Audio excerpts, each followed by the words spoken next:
Começando com o nosso querido Brasileirão, né? O Brasileirão chegou na sua 22ª rodada. Sábado teve Juventude e Ceará, ou melhor, Ceará e Juventude lá no Castelão. E o Juventude venceu com gol nos acréscimos marcado pelo Mandaca. Olha, o Léo Condé, treinador do Ceará, reclamou bastante da arbitragem. Assim, quem não reclama da arbitragem, né? Ele disse que deixaram de marcar faltas ou dar cartão aos jogadores do Juventude, que poderia ter mudado a situação do jogo. Enfim, o Ceará, que faz um campeonato bem decente, né, bem acima da sua expectativa. O Juventude continua na zona de rebaixamento mesmo com essa vitória, mas ele melhora a sua perspectiva, né? Nos últimos jogos, o Juventude vem aí vencendo o Vasco, agora vencendo o Ceará, teve a derrota pro Botafogo no meio do caminho. Mas assim, desde que o Thiago Largue não, Thiago Largue é outro treinador. O Thiago Carpini retornou ao Juventude, o Juventude vem melhorando e conseguindo resultados, que é o principal. Um ótimo resultado fora de casa, um tropeço para o Ceará, que nesse campeonato já venceu o Palmeiras, empatou com o Flamengo em casa, venceu adversários mais fortes que o Juventude. Mas o futebol brasileiro é isso mesmo.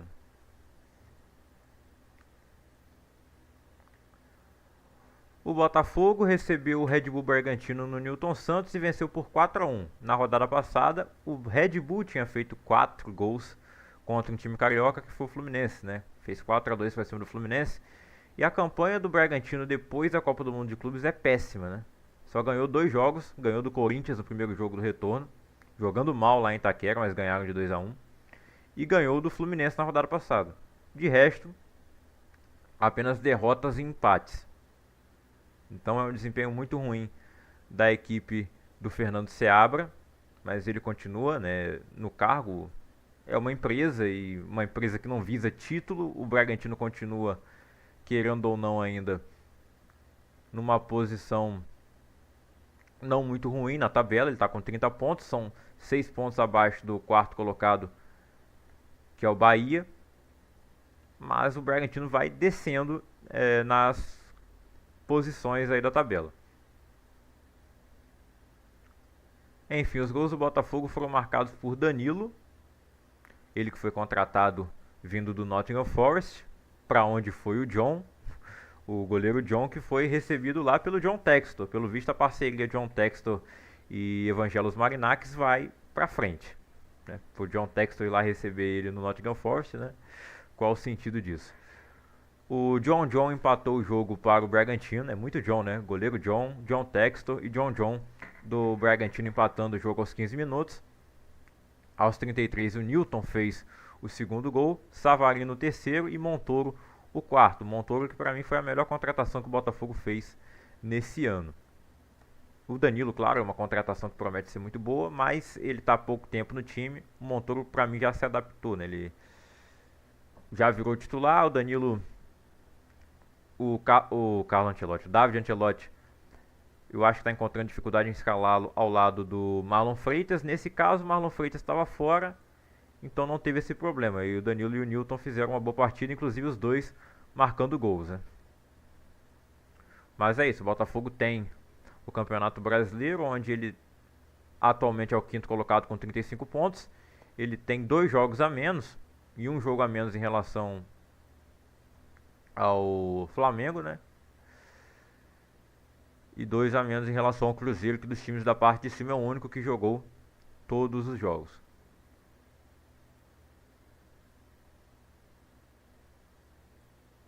Mas é isso, o Botafogo vivo também na Copa do Brasil, empatou o primeiro jogo em São Januário contra o Vasco, poderia ter perdido, né? Inclusive um pênalti não marcado a favor do Vasco, mas o Botafogo no Brasileirão, pelo menos nas 2 últimas partidas, foi bem, né? Teve a eliminação da Libertadores, o planejamento do ano não foi bom realmente, mas ainda há a possibilidade de ganhar um desses 2 títulos, né? Vai disputar pelo menos.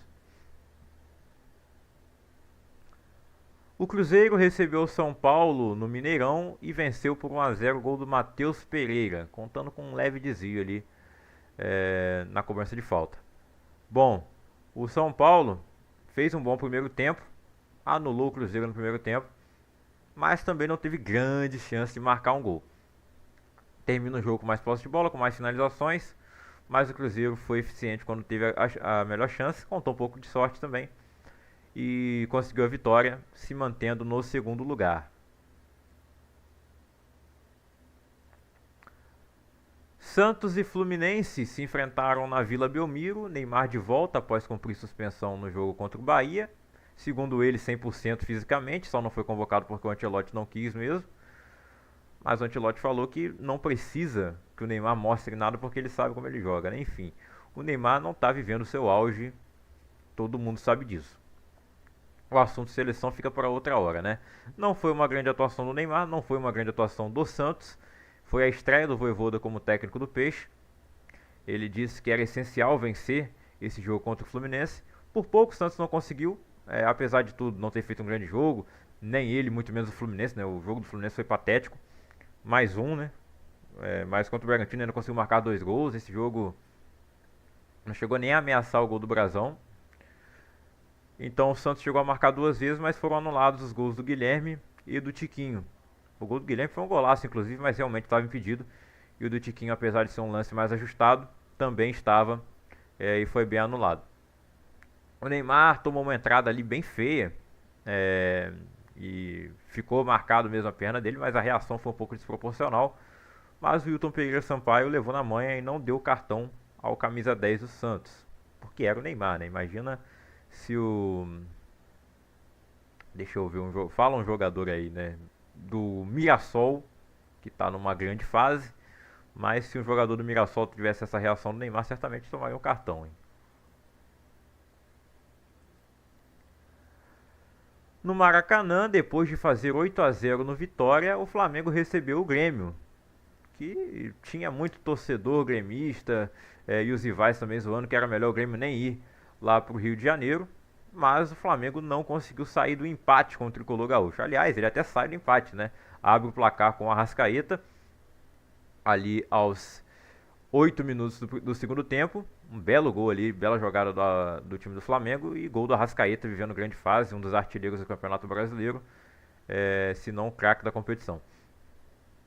Está disputando ali com o Caio Jorge. Bom, o Grêmio consegue chegar ao empate com um gol do goleiro Thiago Volpe, que garantiu realmente o empate, né? Além de marcar o gol de pênalti, e não é a primeira vez que ele bate pênalti, ele foi inclusive um dos artilheiros do Campeonato Mexicano, porque ele batia todos os pênaltis lá no Toluca. E chega no Grêmio e ele agora assume também a responsabilidade de bater o pênalti como batedor número 1. Ele chegou a bater em algumas disputas ali na Copa do Brasil e no Campeonato Gaúcho, mas dessa vez como o Bright White, que é o batedor, tinha sido substituído, Edenilson também, ele pegou a bola, bateu e bateu muito bem, olhou o tempo inteiro para o goleiro Rossi e deslocou ele. Fez o gol de empate e assim terminou, 1 para o Flamengo, 1 para o Grêmio. O torcedor flamenguista fica um pouco decepcionado, estava esperando pelo menos a vitória, né? Ninguém imagina que vai ter 2 goleadas absurdas como aquela de segunda-feira em sequência. Mas o torcedor estava esperando pelo menos a vitória contra um time do Grêmio que não está numa boa fase, não fez um bom jogo. No segundo tempo foi até razoável, mas ainda assim o Grêmio termina com 6 chutes e apenas 1 na direção do gol. O Rossi fez uma defesa ali que nem foi difícil. E o gol saiu do pênalti do goleiro Thiago Volpe, herói do Imortal. E agora vamos ver como é que o Grêmio volta da data FIFA, né? Vai ter a chegada do Arthur para reforçar o meio de campo e esse tempo para trabalhar. Mas também teve muito tempo para trabalhar na Copa de Clubes e voltou pior do que estava. Corinthians e Palmeiras, o derby paulista, o último do ano, não vai mais acontecer, né? Aconteceu na final do Campeonato Paulista, aconteceu nas oitavas da Copa do Brasil e o Corinthians levou a melhor em todas, né? Eliminou o Palmeiras na Copa do Brasil, foi campeão paulista em cima do rival e agora empata. O Corinthians teve o melhor retrospecto, foi o único que venceu o Clássico em 2025. O Palmeiras passa então o ano inteiro sem vencer o Corinthians. O Abel Ferreira fala na coletiva que o Corinthians, se eles jogassem desse jeito que jogam contra o Palmeiras, contra os outros times, o Corinthians estaria disputando títulos, né? Realmente o Corinthians, a gente sempre vê que eles jogam com muito mais vontade os jogadores contra o Palmeiras, né? É um jogo especial, é um campeonato à parte, jogar com o rival. Isso não vale só para o Corinthians, vale para Grêmio Internacional, para ambos, Cruzeiro e Galo. No Rio de Janeiro também para o Vasco e Flamengo, os outros também, né? Fluminense, Flamengo, Botafogo e Flamengo. É que o Botafogo e o Fluminense chegaram a disputar títulos nos últimos anos, mas aí a situação do Corinthians eu acho que cabe mais a gente comparar com Vasco e Cruzeiro, que estiveram, inclusive na Série B recentemente, né? O Corinthians não chegou a cair, mas não disputaram títulos como o Palmeiras vem dominando, né? Ganhando 2 Libertadores, ganhando 3 brasileiros em sequência, 2 brasileiros em sequência. E o Abel destaca sempre, depois dos jogos contra o Corinthians, que desde que ele chegou aqui, o Corinthians não ganhou nada, né? E o Palmeiras ganhou diversos títulos com o Abel, tornando ele, inclusive, o maior treinador da história do clube. O Palmeiras foi melhor no jogo, merecia a vitória, mas tiveram azar, né? Tem um pênalti a seu favor, contou um pouco de sorte também, teve o pênalti, o Vitor Roque foi lá, bateu muito bem. E aí depois tem o azar de o Corinthians no cruzamento ali do Rodrigo Garro na falta. Cobrança de falta do Rodrigo Garro, cabeceio do Gustavo Henrique, a bola desvia no Piquerez e entra no gol. Gol contra do Palmeiras a favor do Corinthians, termina empatado em 1-1. Uma rodada que estava bem desenhada para o Palmeiras assumir a segunda posição e ele tem 2 jogos a menos em relação ao Flamengo. Então o Palmeiras acabou dando mole, né, deixando escapar esse resultado. Mas segundo o Abel, né, a culpa é do Palmeiras mesmo. O Corinthians não tem mérito nenhum no empate. Mas tem, né? Conseguiu segurar o Palmeiras também. Jogou maneira, né? O Hugo Souza fazendo uma boa partida. Mais uma vez ele brilha no Clássico. E aí eu fico pensando como é que tá o Carlos Miguel no banco do Palmeiras, né? Ele saiu do Corinthians pra ir lá ser banco na Inglaterra. Isso porque ele já queria ter saído antes, era reserva do Cássio. Aí deram um jeito do Cássio sair. Logo depois ele sai também. E hoje o Hugo tá na seleção. O Carlos Miguel não é nem cotado para ir pra seleção, até porque ele não é titular no time dele. Bom, Mirassol, que campeonato faz o Mirassol, né? 5-1 em cima do Bahia nessa rodada. Toda a rodada agora vai ter uma goleada, né? Foi o 6-0 do Vasco contra o Santos na rodada 20, 8-0 do Flamengo contra o Vitória na rodada 21, e agora na rodada 22 é o 5-1 do Mirassol contra o Bahia. Qual será a próxima goleada na rodada 23? Dê o seu palpite aí. Bom, Mirassol então saiu na frente logo com 2 minutos. João Vitor abriu o placar. Aos 22, Chico da Costa marcou um golaço lá, Ibrahimovic, com um golpe de karatê, fazendo 2-0 para o Mirassol. Reinaldo, ou melhor, Ronaldo, o goleiro, acabou fazendo gol contra. O Bahia contratou o João Paulo, mas ele ainda não estreou no gol.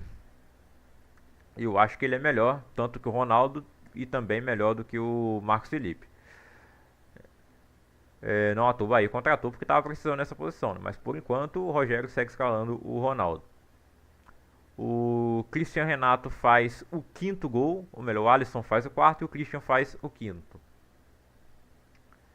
E aí no finalzinho o Rodrigo Nestor desconta para o Bahia, termina 5-1. Mas se você olhar as estatísticas, né, 15 chutes para cada lado, 9 chutes do Mirassol na direção do gol, entraram 5. O Ronaldo ainda salvou alguns. 6 chutes do Bahia, o Walter salvou o Mirassol de levar uns gols. Poderia ter sido um jogaço, um 5-4, um 5-5. Não seria absurdo não. É que o Bahia foi muito mal defensivamente. E como sempre eu venho citando, né, ao longo da temporada, já na temporada passada eu falava isso, que o Bahia perde muito gol. E aconteceu isso, eles criaram oportunidades tanto quanto o Mirassol, só que não guardaram, não efetivaram essas oportunidades em gol. Não fizeram gol e o Mirassol, quando chegou, fez logo 5, né? Aproveitou a maioria das oportunidades que teve. É esse grande trabalho do Rafael Guanais no time do Mirassol. O trabalho do Rogério Ceni também é muito bom no Bahia. O time vem sofrendo sim com um desgaste físico por estar disputando tantas competições, né? Além das competições nacionais e continentais, Bahia participou da Libertadores, teve que participar da pré-Libertadores. Aí tem a Copa do Nordeste, que é uma coisa que os times de fora do Nordeste não tem, né? Mais um torneio regional que quem é do Sudeste, quem é do Sul não tem. É só o estadual. O Bahia está jogando a Copa do Nordeste até agora. Tá aí na Copa do Brasil, venceu o primeiro jogo contra o Fluminense. Há uma grande possibilidade até de quem sabe ser campeão desse torneio, né? Seria um título inédito para o tricolor de aço. E o Mirassol buscando essa vaga inédita na Libertadores. Se não conseguir na Libertadores, acredito que vai conseguir pelo menos na Sul-Americana, mas chance de rebaixamento, que é o que esperavam do Mirassol antes do campeonato começar, praticamente ela não existe, né? Ainda não chegou lá naquela pontuação dos 44 pontos, que teoricamente é o que salva do rebaixamento, mas faltam apenas 11 pontos para isso e não dá para duvidar que o Mirassol vai chegar lá, né? Logo logo.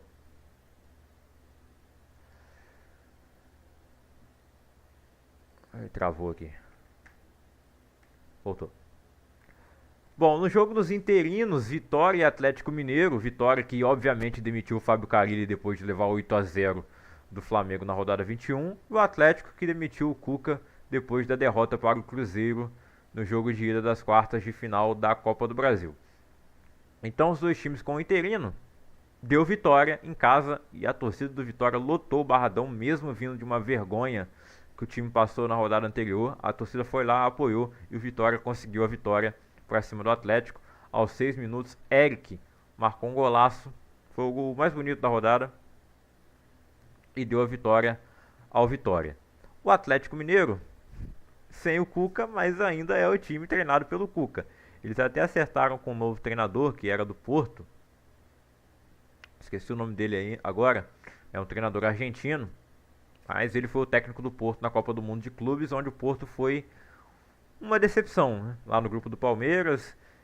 Perdeu inclusive para o Inter Miami, que por pouco não ganhou do Palmeiras também. Tem que valorizar que o Inter Miami fez uma boa campanha na fase de grupos. Mas esperávamos mais o Porto, e o Porto jogou mal contra o Inter Miami, contra o Al Ahly e contra o Palmeiras também. E ele já estava ali comandando o time na reta final do Campeonato Português e também não conseguiu tirar um bom rendimento. O Atlético parece que é sempre assim, né? O critério é o seguinte: a gente vai trazer um estrangeiro, se o estrangeiro der errado, a gente volta com medalhão, de preferência o Cuca. Então daqui a pouco o Cuca volta para o Atlético porque é esse eterno looping. Agora o Vitória, ao que tudo indica, há uma grande possibilidade de manter aí o Ramon, é o nome dele? Não, é Rodrigo, né? Rodrigo Chagas. Manter ele no cargo até o fim do campeonato. Existe essa possibilidade. Muitos torcedores já querem isso após essa vitória. Eu acho que é cedo para dizer, né? Vamos manter o... Claro, dependendo de quem for trazer, né? Um Carille da vida. Quem tá no mercado aí? Tem outros nomes. Tem o Caixinha, não sei se ele toparia. O Zubeldia eu acho que não toparia, né? Foi até especulado aí no Atlético, como o Caixinha também foi.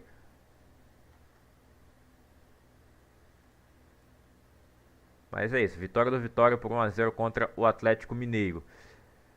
Na Ilha do Retiro, o Sport recebeu o Vasco e o Vasco venceu por 3-2. Olha, tinha tudo para ser um jogo tranquilo do Vasco, como foi contra o Santos. Com 8 minutos já estava 1-0, gol do Nuno Moreira, melhor em campo, apesar do Coutinho ter recebido o troféu. Eu acho que o Nuno foi o melhor em campo. Ele faz um gol, dá assistência para o gol do Coutinho. O gol do Nuno é um golaço, pela jogada também do lado direito, do Ryan com o Pumita. Como sempre, Pumita chegando bem na frente, mas na defesa é um desastre. E mais uma vez ele foi convocado pela seleção uruguaia. Nuno abre o placar aos 8 minutos, aí tem um pênalti pro Sport. Muita gente falando que não foi pênalti. Eu entendo a marcação, porque o jogador do Sport tinha dado toque na bola, já tinha ido pra frente, e o Lucas Freitas acabou chegando atrasado. O Lucas Lima bate muito bem o pênalti, faz uma comemoração lá, estilo Kaká, né, com a camiseta I Belong to Jesus. Empata o jogo pro Sport, inclusive gostei, acho que o Lucas Lima fez uma boa partida, né, faz o gol de pênalti, dá uma assistência no escanteio. Consegue descolar alguns passos, mas o time do Sport no geral é muito fraco, não à toa é o lanterna, e pra mim já era. Você pode até perceber que o Sport fez alguns jogos bons em casa, como esse contra o Vasco. O Sport foi melhor que o Vasco na partida, muito porque o Vasco de certa forma deixou, não matou o jogo quando teve oportunidade. O Diniz demorou pra mexer no time, era pra ter... Pra mim, poderia ter tirado logo até o Verratti depois do gol que ele marcou. Quase que perdeu o pênalti, até o goleiro por pouco não pegou o Gabriel. Mas no final a bola entrou, ainda bem que entrou, né? Porque senão ia fazer falta. porque o Ramon faz o gol de cabeça e no final ainda, por pouco, em mais uma jogada pelo lado esquerdo, cruzamento, cabeçada, e o Lucas Freitas chegou onde o Léo Jardim não ia chegar e salvou o que seria o gol de empate do Sport. E seria muito ruim para o Vasco voltar lá de Pernambuco sem essa vitória. Então Nuno Moreira, Coutinho e Verratti marcaram os gols do Vasco, Lucas Lima e Ramon os do Sport. Agora é esse tempo aí na data FIFA. E na última data FIFA que teve, ainda antes da Copa, né, porque o Vasco voltou mal da Copa, mas depois da data FIFA de seleções, o Vasco tinha voltado muito bem, fez aquele jogaço contra o São Paulo. O torcedor espera ver um Vasco daquele nível para enfrentar o Botafogo no jogo de volta à Copa do Brasil. E agora com reforços, né, que devem estar melhor fisicamente. O Robert Renan ainda não estreou, esperamos que ele possa ser titular no próximo jogo. Inclusive o próximo jogo do Campeonato Brasileiro, o Hugo Moura não vai estar disponível. Ele que vem jogando de zagueiro ao lado do Lucas Freitas. O Jair sofreu uma lesão grave de novo, né? Agora que ele estava voltando a jogar bem.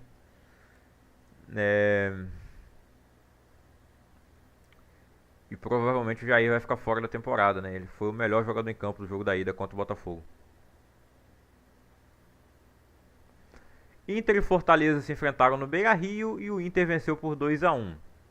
Olha, o Fortaleza caminha aí a passos largos para a Série B. 15 pontos no campeonato, o Internacional agora chegou a 27.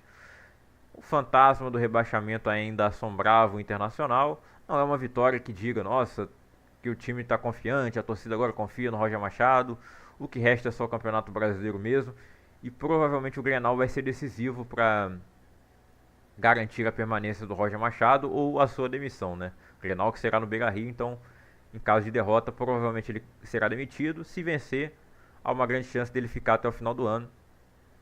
E acho que o Inter ainda pode se recuperar e conseguir pelo menos uma classificação a Libertadores, né? Porque título obviamente ele não vai conseguir. E pro Fortaleza, ainda não acabou, não está rebaixado, não dá para decretar o rebaixamento, ainda tem um jogo a menos. Só que é muito difícil. E eu acho que estão tendo muita paciência com o Renato Paiva. Ele não é o único culpado, é claro, né? O elenco é ruim. Mas eu não entendo ter essa paciência toda, sendo que eu acho que ele nem ganhou nenhum. Eu acho que ele nem ganhou partida ainda. Vamos ver aqui para confirmar. Desempenho do Fortaleza desde que o Paiva assumiu.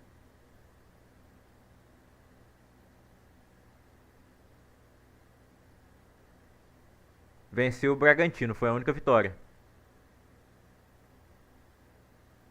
A única vitória do Fortaleza nesse período. Então eles não tiveram essa paciência com o Vojvoda. No primeiro jogo que depois da Copa de Clubes ele foi demitido, sendo que para muitos ele é até o maior treinador da história do clube, né? Junto com o Rogério Ceni. Mas acho que ele até superou o Rogério, né?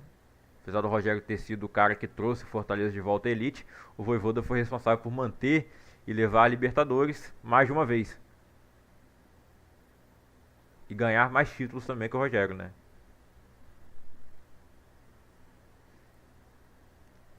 Classificação do campeonato depois de 23 rodadas, 22 na verdade. Para o Flamengo é só 21, ele tem 47 pontos, 14 vitórias, 5 empates e 2 derrotas.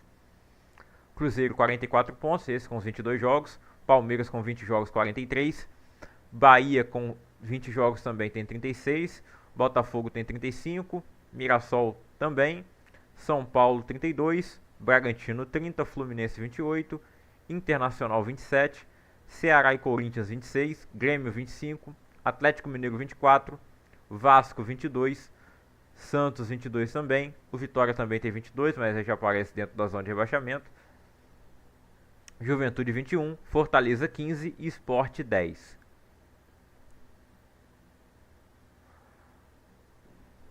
Caio Jorge é o artilheiro, 15 gols, não marcou nessa rodada. Arrascaeta e Verratti têm 12, os dois marcaram, balançaram as redes nessa rodada.